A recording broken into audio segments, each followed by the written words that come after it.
le Seigneur, que la paix de notre Seigneur Jésus soit dans votre vie et que la vie qui surpasse toute autre vie vienne dans votre vie en ce matin. Avant d'aborder ce thème aussi important, je voudrais que nous prions le Seigneur.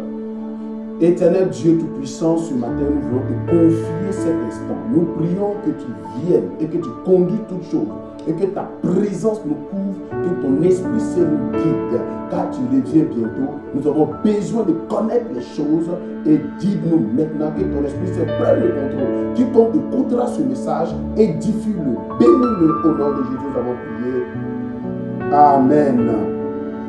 Nous allons voir un thème très important ce matin.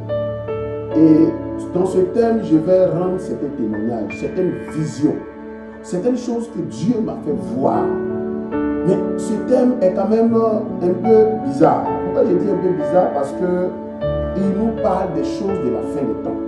Il nous parle des choses de la fin des temps. Et avant de dire complètement le thème, nous allons lire 1 Thessaloniciens 4, le verset 16 à 17.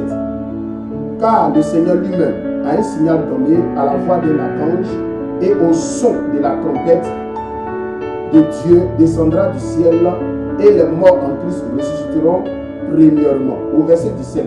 Ensuite, nous les vivants qui serons restés, nous serons tous ensemble enlevés avec eux sur des milliers à la rencontre du Seigneur dans les airs, ainsi que nous serons toujours avec le Seigneur et pour toujours. Amen. Le thème qui nous conduit ce soir, ce matin, s'intitule « Va dire à tes frères et sœurs qu'il vous reste une minute ». Je reprends. Le thème, c'est tout simplement « Va dire à tes frères et sœurs qu'il vous reste une minute ». Il s'agit d'un ordre. Vous voyez que ce thème ne commence pas par un sujet, mais plutôt par une phrase, plutôt par un verbe, je voudrais dire. Ça veut dire que en français, quand on commence une phrase par un verbe, ça veut dire que c'est un ordre. Et l'ordre implique réellement le commandement. Ça veut dire quoi? Notre Maître suprême, le Seigneur Jésus, nous commande d'être prêts et parce qu'il nous reste une minute. Une minute quoi? Une minute avant que la trompette nous sonne. Bien aimé, ce passage que nous venons de lire, ce passage introductif dit quoi? Ce passage nous dit qu'il y a une trompette qui va sonner. Mais qui écrit ce passage? Qui est cette révélation? La personne qui a cette révélation se nomme l'apôtre Paul, homme de prière, homme de révélation, homme de gloire, homme de dimension spirituelle. L'homme qui a vu le paradis, l'homme qui a vu le deuxième ciel, il a vu des choses extraordinaires. Mais voici ce que Dieu va lui révéler. Quand vous prenez le livre de Galates chapitre 1, le verset 15 à 16, la Bible dit là-bas, il dit, lorsqu'il prie à celui qui m'a appelé, qui m'a mis à part, je ne consultais ni la chair ni le sang. Et je partis en Arabie. L'Arabie, ça veut dire quoi? Ça veut dire que l'apôtre Paul, ayant reçu son appel sur la route de Damas dans Actes chapitre 9, ne s'est pas arrêté là. Il est allé jusqu'à la montagne de Moïse, qu'on appelle en d'autres termes à Sinaï, au Sinaï ou à Sinaï. Et là-bas, il a cherché Dieu. Et en cherchant le Seigneur lui a révélé des choses énormes. C'est pourquoi je veux que ce matin, tu sois vraiment, ou ce soir, tu sois attentif. Que veut dire l'enlèvement? Que veut dire ce thème-là? L'enlèvement, c'est un temps de ravissement où les enfants de Dieu partiront de la terre à la rencontre du Seigneur. Et cela sera précédé d'une trompette. Et cette trompette-là sera sonnée par un archange. L'archange, nous ne savons pas où il se trouve, nous ne savons pas où il est, nous ne savons pas comment cela va se passer. S'il est avec Dieu, s'il est dans les airs, s'il est sur la terre déjà, je ne sais pas. Mais les signes qui nous annoncent, ou bien les signes que nous voyons aujourd'hui, nous annoncent clairement que nous sommes dans la fin de toutes choses et que le Seigneur est sur le point de venir. Bien aimé, j'ai eu un songe. Et dans le songe que j'ai eu, frères et sœurs, j'ai vu un ange du Seigneur. Et dans cette vision, l'ange est venu vers moi. Il m'a dit, va et dis à tes frères, je viens de la part du Père, va dire à tes frères, il vous reste une minute. J'ai une minute pourquoi? Lorsque je me suis tourné pour regarder qui me parlait, il a disparu. Bien aimés frères et sœurs, là à mon réveil, j'ai demandé au Seigneur, il m'a dit l'enlèvement est imminent. l'enlèvement est imminent. Il vous reste 1 minute. Il vous reste 1 minute. Il vous reste 1 minute. 1 minute veut dire l'imminence de l'enlèvement. Ça veut dire quoi? Dans notre temps, 1 minute pour Dieu, ça peut être 1 mois, ça peut être 1 semaine, ça peut être 1 année, ça peut être 100 ans, ça peut être 10 ans. Mais l'essentiel, le dernier à ajouter dans ma compréhension humaine, et ça veut dire l'imminence de l'enlèvement. Ça veut dire simplement que toi, enfant de Dieu qui m'écoute, toi, enfant de Dieu qui m'entend, toi qui es là, même si tu n'es pas chrétien, Dieu, le Seigneur t'appelle à la vie spirituelle en Jésus-Christ de Nazareth. Il n'y a pas une autre religion à qui on a promis l'enlèvement. On n'a pas promis l'enlèvement à d'autres religions. La seule confession qui a reçu la promesse de l'enlèvement, on appelle le christianisme, c'est-à-dire les chrétiens de toute la terre. Alors si tu n'es pas encore chrétien, pour ne pas rater ce moment spécial, ce moment particulier, alors accepte le Seigneur là où tu es, accepte Jésus-Christ de Nazareth pour que ce jour-là, tu ne restes pas en marche et que tu sois enlevé. Parce qu'il s'agit de quoi concrètement? Il s'agit d'un phénomène. Et ce phénomène, la Bible dit quoi? Dans Matthieu 24, qu'il y aura des événements qui vont annoncer que ce phénomène est sur le point de se produire. Et voici ce que le Seigneur va me révéler. Il y a quelques jours de cela, voici que Dieu me révèle. Bien mes frères et sœurs. Mais avant de vous dire la révélation, je vais vous lire un passage. Dans Apocalypse chapitre 6, le verset 8. Il dit ceci. J'ai regardé et voici paraît un cheval d'une couleur pâle. Celui qui le montait se nommait la mort et le séjour des morts l'accompagnait. Le pouvoir leur fut donné sur le quart de la terre pour faire périr les hommes par l'épée, par la famine, par la mortalité et par les bêtes sauvages de la terre. Avant d'entrer dans ce que Dieu m'a montré comme deuxième nouvelle, il y a quelques temps de cela, il y a quelques jours même, je dirais, de cela. Bien aimé, j'ai vu ce cheval pâle. Toi qui me suis, je vous assure, ce n'est plus du jeu. J'ai vu ce cheval pâle dont parle l'Apocalypse. Qu'est-ce qui s'est passé? Dans la révélation, j'ai été transporté au bord d'un fleuve. Et au bord de ce fleuve, j'ai vu d'abord un serpent. Et ce serpent-là a la capacité, il avait une forme bizarre. Avant de parler de ses capacités, je vous parle d'abord de sa forme. Il était tellement long. Il était tellement long. Il avait une forme vraiment bizarre, hybride, je pourrais dire. Parce que le milieu, son milieu, le serpent composé de tête, de tronc et de queue. Mais le tronc était tellement gros et le reste était difforme. Mais ici, il y a quelque chose qui s'est passé que je n'arrivais même pas à comprendre. Lorsque j'ai vu le serpent, il partait, il était dans l'eau. J'étais arrêté, je le regardais. Mais à ma grande surprise, de façon éclair, il est passé derrière moi et je le vois. Il ne m'a même pas touché. Je vois le serpent qui devient un cheval. Je vous dis bien, un cheval. Et ce cheval avait la couleur pâle. Mais les poils du cheval ne sont pas comme les poils que nous avons l'habitude de voir. C'est les poils qui peuvent faire les 50 mètres de longueur. Le poil qui peut faire les 50 mètres de longueur. Et en plus de cela, il ne s'arrête pas là. Je vois ce cheval-là prendre encore une autre forme hybride. Cette forme-là, il y a un côté cheval et un côté humain.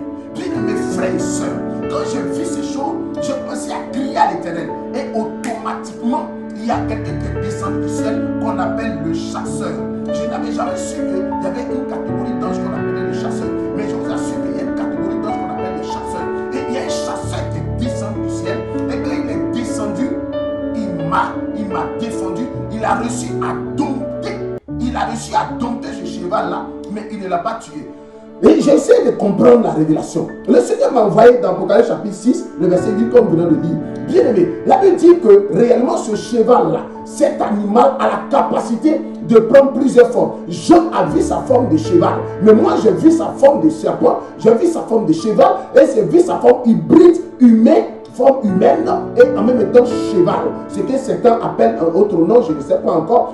Mais il avait la capacité de prendre plusieurs formes. Mais personne sur la terre ne pouvait le dompter, à part des êtres spéciaux que Dieu a créés qu'on appelle les chasseurs. Je déclare ce soir sur ta vie, toi qui me regardes, si tu es aux prises à ces bêtes hybrides de la mort qui transportent le séjour des morts, que le Seigneur te vienne en aide par les chasseurs, par ces anges chasseurs, dans le nom de Jésus-Christ de Nazareth. Et pendant que la chose se produisait, j'ai vu que je n'avais pas la compréhension des choses. Et le Seigneur m'a fait comprendre. Le Seigneur m'a fait comprendre que cet animal transporte la mort et le séjour de mort. C'est l'animal qui a été décrit par Jean dans Apocalypse chapitre 6, le verset 8. Il dit, je regardais voici parler cheval qui coulait pas. Celui qui l'accompagnait, celui qui le montait, se nommait la mort. Vous verrez que le Seigneur va faire comprendre qu'il aura encore plus de morts dans le monde parce que ce cheval a été libéré. Le cheval a été relâché et il est en action. Quand vous prenez le livre d'Apocalypse, l'Apocalypse parle essentiellement de 3 événements. L'Apocalypse parle de 7 trompettes, de 7 fléaux qui sont la colère, les 7 fléaux qui sont la colère de Dieu, et encore de 7 sceaux. Et ici, à chaque fois qu'un sceau est brisé, il y a un événement terrible qui se passe sur la terre. Il y a un événement terrible qui se passe sur la terre. Et ici, nous voyons que ce cheval pâle, qui est l'émanation d'un fléau, a été libéré. C'est pourquoi vous verrez au nord du monde, au sud, à l'est, à l'ouest du monde, il n'y a que la mort. Il n'y a que la mort et le bruit de mort. Vous verrez des guerres partout. Vous verrez des gens qui meurent, des crises cardiaques, des choses bizarres. Bien aimé, la Bible a annoncé, avant que Jésus ne vienne, ces choses vont arriver. La Bible a annoncé, avant que l'enlèvement se produise, ces choses vont arriver. Bien aimés frères et sœurs, nous sommes dans cette période. Quel que soit là où tu es, ce n'est plus une question de dire non, moi je suis de Kokamba, moi je suis de telle religion, je suis de bouddhiste, de temps. Bien aimés, ressaisissons-nous car les temps sont finis et nous sommes dans l'accomplissement. Nous vivons l'Apocalypse. Nous sommes dans l'accomplissement des prophéties de Daniel là et de la révélation de l'Apocalypse de Jean. Il est important que nous comprenions ces choses afin que nous soyons sauvés. Il est important que nous comprenions ces choses afin que nous soyons effectivement et encore sauvés. Le Seigneur ne va pas s'arrêter là pour me faire comprendre les choses. Il va encore me montrer d'autres révélations. Il va me montrer encore d'autres révélations. Il va me montrer l'esprit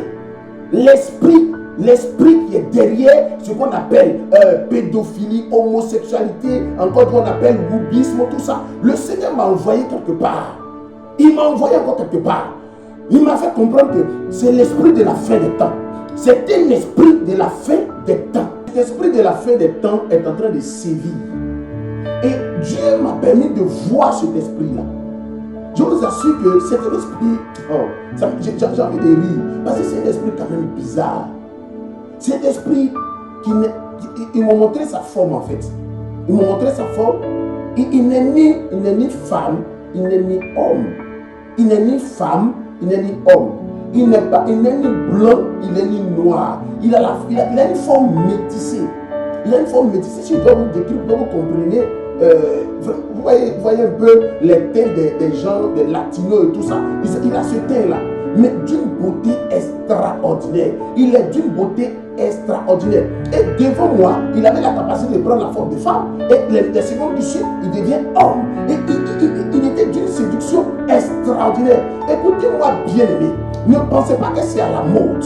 Ces choses ont déjà existé. Lorsqu'on parle avant que Dieu ne détruise le monde d'antan, le monde de Noé, ces choses avaient existé. Ces choses avaient existé. Et aujourd'hui, ces choses sont en train de se manifester sous nos yeux. Ça veut dire simplement que la fin de toutes choses est arrêtée. La fin de toutes choses est arrêtée. Et ces esprits-là ont été libérés. Ces esprits-là ont été libérés. C'est les démons de transgenre, le démon transgenre, le démon qui traverse toutes sortes de genres. Il n'a ni genre féminin, ni genre masculin. Lui, il est partout. C'est un démon comme ça. Il est là, il est très séduisant. Il est très séduisant. Il est très séduisant. Il est vraiment séduisant. Bien aimé, je prie en ce matin ou en ce soir. Si tu es séduit par ces esprits-là, ces esprits séduisants, des esprits transgenres, je déclare ce jour que le Seigneur te libère totalement et entièrement. Mais ça, c'est le plus important. C'est que lorsque nous voyons ces choses, nous devons comprendre. La Bible dit quoi? Il dit, lorsque vous verrez l'abomination s'établir dans le lieu où elle ne doit pas être, alors sachez que le Seigneur est à la porte. Bien aimé, le Seigneur n'est plus au ciel. Excusez-moi du terme, mais le Seigneur n'est plus au ciel. Je dirais même qu'il est à la porte du ciel. Oui, il est à la porte. Il dit, si si tu entends ma voix, celui qui entend ma voix, que je frappe, je me tiens à la porte, je frappe. Celui qui entend ma voix, si l'eau, j'entrerai, je souperai avec lui et lui avec moi. Le Seigneur veut entrer dans ton cœur. Le Seigneur veut souper avec toi. Le Seigneur veut dîner avec toi. Le Seigneur veut aller avec toi. Le Seigneur veut te sauver. Il dit, Dieu a tellement aimé le monde qu'il a donné son Fils unique, afin que qu'on croit à lui ne périsse pas, mais ait la vie éternelle. La vie éternelle est sur le point de se produire sur cette terre. La vie éternelle est sur le point de se produire. Comment? Pourquoi j'ai dit cette terre? Parce que après l'enlèvement, tout ce que vous avez connu disparaîtra. Tout ce que vous avez connu disparaîtra. Dans mon texte de bande, je vous dis quoi? Au son de la trompette d'un archange, les morts, ceux qui sont morts dans le Seigneur, ressusciteront et ils bâtiront à la rencontre de notre Seigneur. Et nous qui avons souri au Seigneur, nous qui avons marché avec Dieu, et nous irons à sa rencontre. Bien-aimé, tu peux accepter de tout perdre sur la terre, comme les sachants pouvaient le dire. Il dit même quand tu perds la santé, tu as perdu quelque chose. Quand tu perds l'argent, tu n'as rien perdu. Mais quand tu perds ton titre, ta renommée, ta prestance, c'est que tu as tout perdu. Mais il y a quelque chose, il y a un quatrième élément que je vais ajouter sur cette citation-là.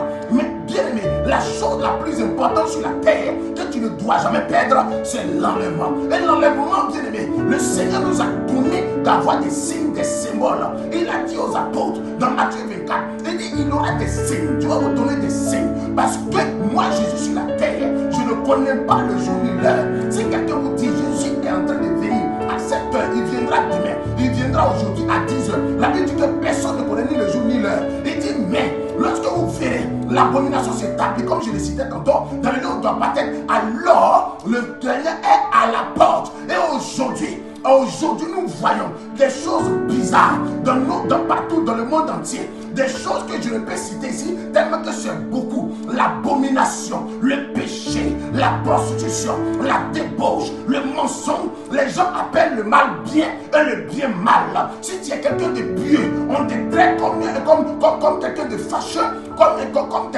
un pestiféré, comme quelqu'un d'abominable. Mais je déclare, si ta foi aujourd'hui est touchée à cause de ta piété, si tu es détesté à cause de ta piété, que le Seigneur te vienne en aide, qu'il envoie ses chasseurs t'aider,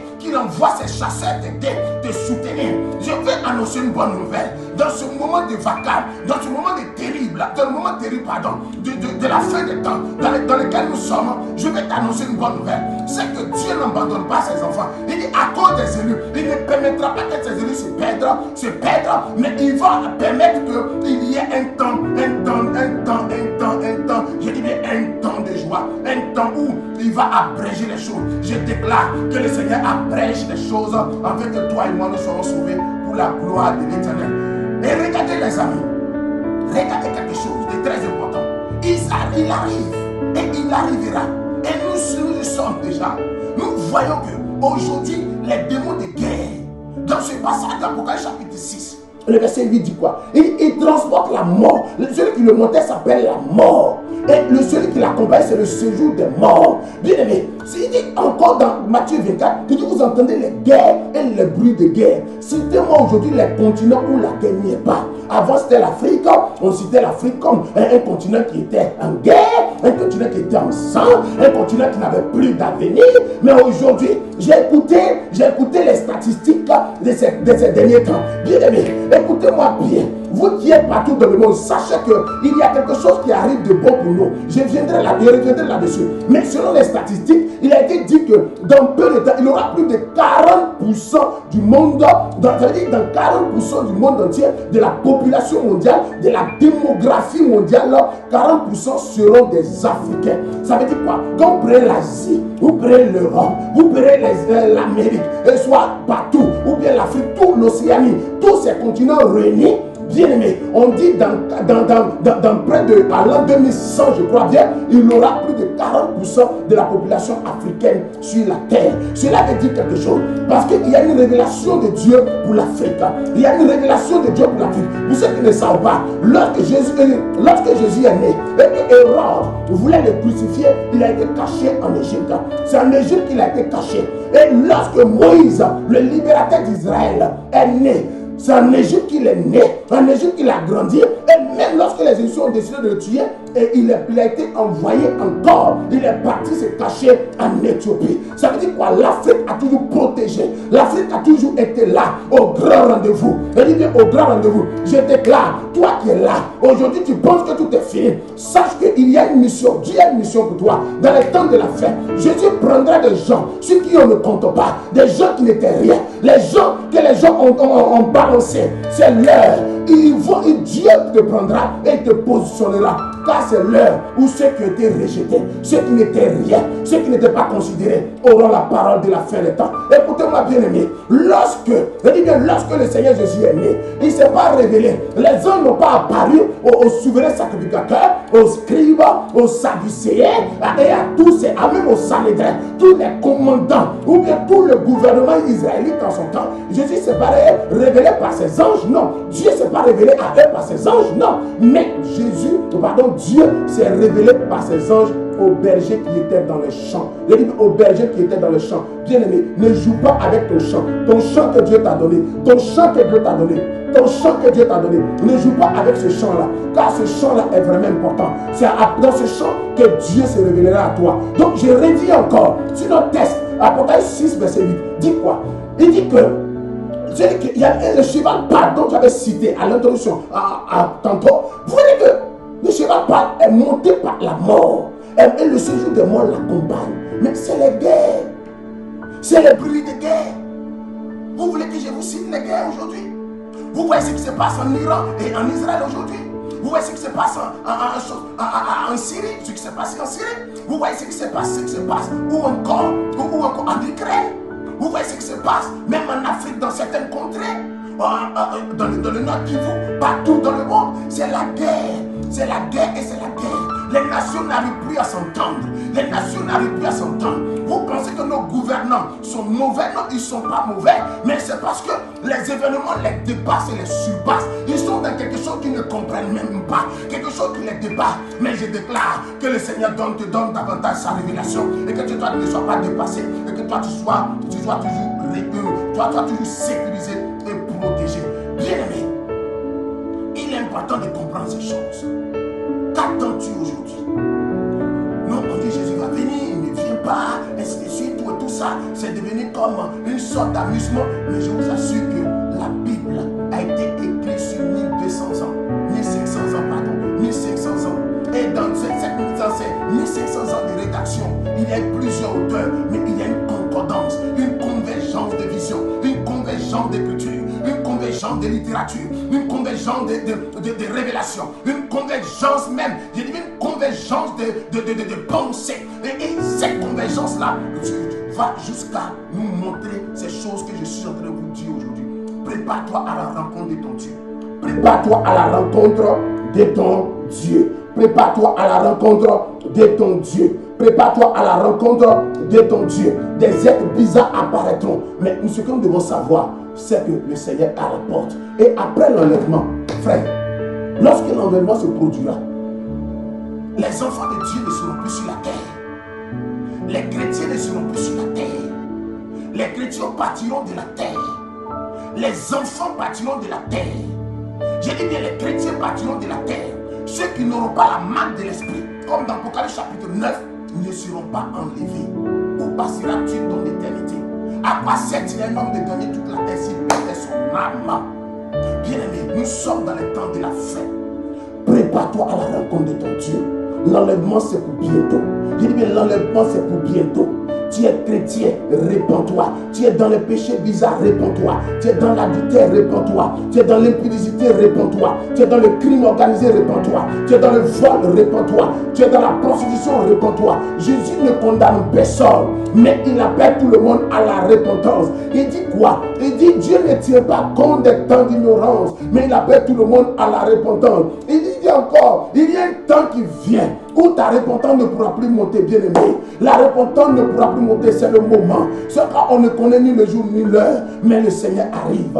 Comme les vieilles sages, les 5 vieilles sages qui ont pu économiser de l'énergie, qui ont pu économiser du carburant, de l'huile, du pétrole. Économise ta foi en faisant de bonnes choses, en marchant avec le Seigneur. Économise la présence du Saint-Esprit qui est en toi, en marchant par la foi, en marchant dans la vision de l'Éternel, en faisant de bonnes choses, en partageant la parole de Dieu autour de toi. Marche dans la foi, bien-aimé, car on ne sait ni le jour ni l'heure. Mais quels sont ceux qui seront enlevés, frères et sœurs?